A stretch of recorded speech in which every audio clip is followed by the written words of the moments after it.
Bree, if somebody wants to do a native planting, what should they do?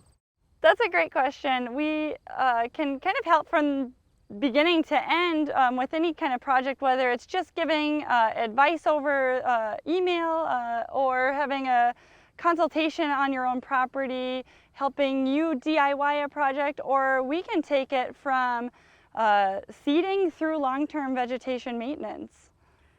When is the best time to do a planting for native plants? The fun thing about native plants is you can plant them in the spring, or in the fall is actually a really great time as well. So we're kind of just getting into fall seeding season, and it's still a great time to plant native plants as well, kind of into September and almost October if you don't mind planting dormant plants. How do you prepare the soil for a native planting? The most important thing when getting started is to make sure that you're kind of starting in a weed-free open soil. So you want to see bare soil to get good seed to soil contact, or if you're planting live plants, you just want to make sure that you're starting in an area that isn't going to give you long-term weed pressure. How do you get rid of the weeds and this vegetation that's there? Yeah, it's so hard. First it's really important to identify what weeds are there. Are they perennial? Are they annual? And from there, kind of consider the size of your project. Can you till it up? Can you smother it with something for a while? We have a weed suppression mat that you can roll out and plant plugs right into that keeps weeds from growing for about 3 growing seasons, so it kind of gets those plants started. What are some of the unique ways that you see that people are using prairies? I really love to see prairies popping up more and more, whether it's in the backyard, at a schoolyard, in front of libraries, corporate campuses, and even on solar energy projects. So those really large acreage projects where they're implementing pollinator-friendly solar, where they're using diverse native seed mixes, rather than just treating the vegetation that's growing up underneath the panels. Why do natives work so well for that? So we can select different native species based on their growing height so that they don't interfere with the collection of sunlight, and then use kind of a diverse mix of grasses and wildflowers that incorporate habitat into these solar arrays and where you might have unusable space otherwise. Does your company also do plant maintenance on the native plantings?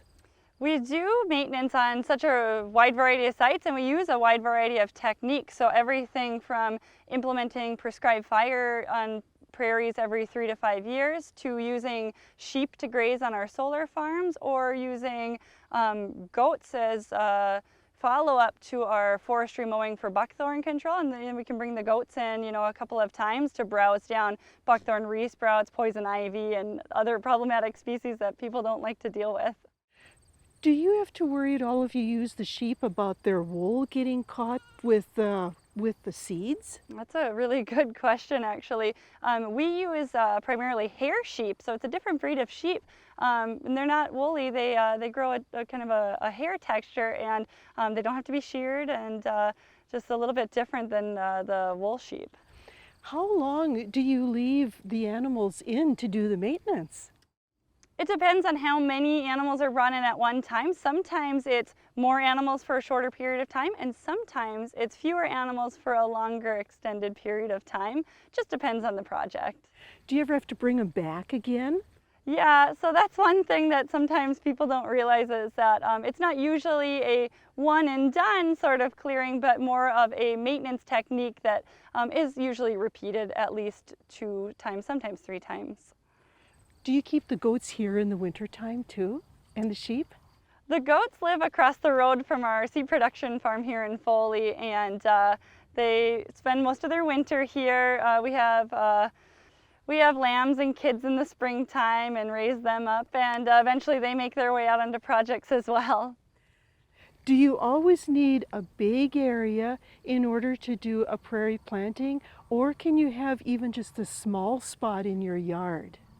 Prairies can be any size, anywhere from a 5x5 area like a pocket prairie, all the way up to an acre or 100 acres or more. What is a pocket prairie? A pocket prairie is a small planting of prairie plants in a sort of unconventional way. So our My Pocket Prairie is a collection of 27 native plants of 9 different species, and it comes in a kit with everything you might need to establish a prairie in your own tiny 5x5 plot. So any level of gardener can take it on. You really just need a screwdriver, a hammer, and our box of hardware and the plants. Do you provide the plants for that then too? The way our My Pocket Prairie works is first you get your hardware kit shipped out to you and you're able to install your weed suppressant mat and your edging and your sign, read through the booklet and kind of get an idea of all of the rest of the steps. And in a few weeks after, we will ship the plants out. And it's sort of a plant by numbers. The weed suppressant mat has numbers painted on it that correspond with plants in the kit. And then you get to plant them and watch them grow.